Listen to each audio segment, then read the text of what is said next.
et devenir nag mooy nit ki boo nekkee ci biir Sénégal war nga mën a dem fu la neex ci biir Sénégal te am nga droit aussi nga génn Sénégal dem tukki loolu mooy le droit d'aller et de venir. Alors dossier bi ñoom dañuy wax ne Bougane Gueye Dany dañ ko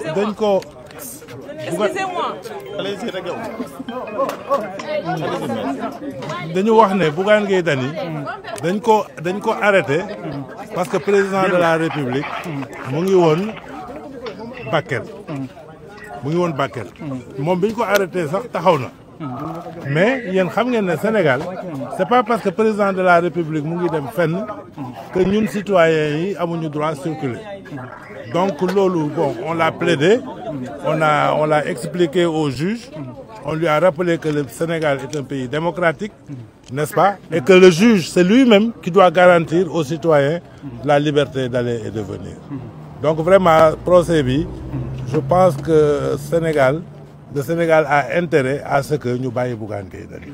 Ouais, parce que c'est une violation flagrante des droits et libertés d'une personne. Sa côté le procureur ci 3 mois yu bëgg ñu tëj Bougane ci ak amende bu 500 000 francs loolu ci indi comme leer. Li ma ci indi comme leer xam nga procureur moom dafay laaj rek.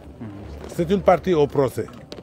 Donc lecture bi ñu ci mën a am bon mën na nekk ñaar sur le plan politique ça peut signifier qu'on veut empêcher à Bougane de faire sa campagne électorale parce que après tout il est candidat, n'est-ce pas, à la députation et il est sur les listes et il doit faire campagne. Donc bu ñu ko tëjee 3 mois ça veut dire qu'il ne fera pas campagne. Donc si le procureur demande ça, ça veut dire qu'il cherche à éliminer un candidat à l'élection législative. Bougane ba léegi moom dafa taxaw ci li nga xamante ni moom la wax ba ki démb foofu ca Bakel dafa mel ne que loolu la réitéré fii ci biir tribunal bi. waaw mais loolu la wax moom mais xam nga le cas de Bougane fait yi ñun ñëpp on les a vus en direct. amul ku mu li xew. gendarme bi arrêté na ko ne ko sama supérieur hiérarchique moo ma ne naa la arrêté doo dem Bakel. mu ne ko waxal sa supérieur hiérarchique. Bougane day dem Bakel. waaw mais loolu nag vraiment. bu fekkente wax na ko waaw il a répété parce que noonu la demee. xam nga police ak gendarmerie waruñu jël ay instructions yoo xam ne dañu illégal. vous comprenez. parce que quand même suñu réew mi wax naa la droit n'est-ce pas d'aller et de venir. dafa am ay décisions yoo xam ne police wala gendarmerie bu koy jël. dafa war a fondé wu sur une décision administrative. te décision administrative boobu dañ ko war a motiver. état de droit noonu lay fonctionner. mais un commandant de brigade ou un général warul yeewu benn bés rek ne voilà kenn du dem fii parce que simplement président de la république dafay dem. vous comprenez xam nga loolu man bi ma juddoo ba tey mosuma gis loolu mos ngeen gis fu président nekk ñu ne citoyens yi buñ fa dugg. mais loolu amul fenn. surtout dans un pays démocratique comme le nôtre. Voilà. Donc de manière officielle, juge bi tranché gul en ce moment maître El Hadj Diouf mooy plaider.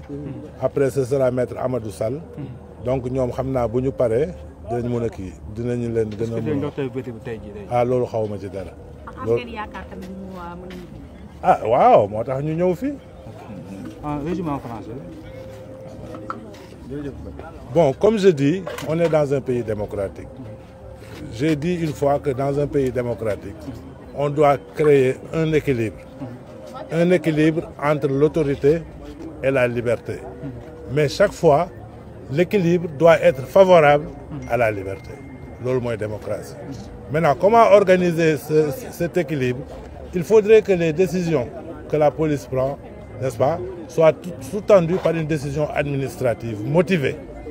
Parce que s'il y a des problèmes de sécurité quelque part, il appartient au préfet de prendre une mesure, un arrêté, et de dire que de telle date à telle date, il est interdit de fréquenter telle zone pour des raisons de sécurité.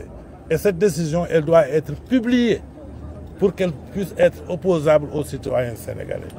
Mais si cette décision n'existe pas, on ne peut pas prendre des instructions, les donner à des policiers ou à des gendarmes qui se mettent sur la route, qui, en dehors de tout contrôle routier, effectivement, le gendarme, quand il te contrôle pour des raisons, quand il contrôle ton permis de conduire, n'est-ce pas, tes pièces, il a le droit de t'arrêter pour ce contrôle-là. Et si tu ne t'arrêtes pas, tu commets le délit de refus d'obtempérer. Mais ce n'est pas le cas en l'espèce. Bougane n'était pas arrêté, n'est-ce pas, pour un contrôle routier. Et d'ailleurs même, il s'est arrêté. Il s'est arrêté. Le problème, c'est que après s'être arrêté et qu'on lui a notifié le motif pour lequel on l'a arrêté, n'est-ce pas, il a dit que je vais me rendre à Bakel. Parce qu'on est dans un pays démocratique. Il a même dit les mêmes mots qu'il avait... Mais oui, il a dit la même chose. Il a même dit la même chose. On a entendu les gendarmes et les policiers qui étaient là-bas. Donc ils ont dit qu'ils ont reçu des instructions pour arrêter le convoi de Bougane. C'est ça qui est grave. Des instructions venant de qui? Des instructions venant de leur supérieur hiérarchique. On leur a demandé, mais est-ce que les autres véhicules passaient? Mais les autres véhicules passaient. Donc si c'était une mesure qui concernait, n'est-ce pas, l'ordre public et les bonnes mœurs, on aurait dû arrêter tout le monde. Moi, on ne peut pas arrêter le véhicule de Bougane et laisser les Ndiaga Ndiaye et les autres cars rapides passer.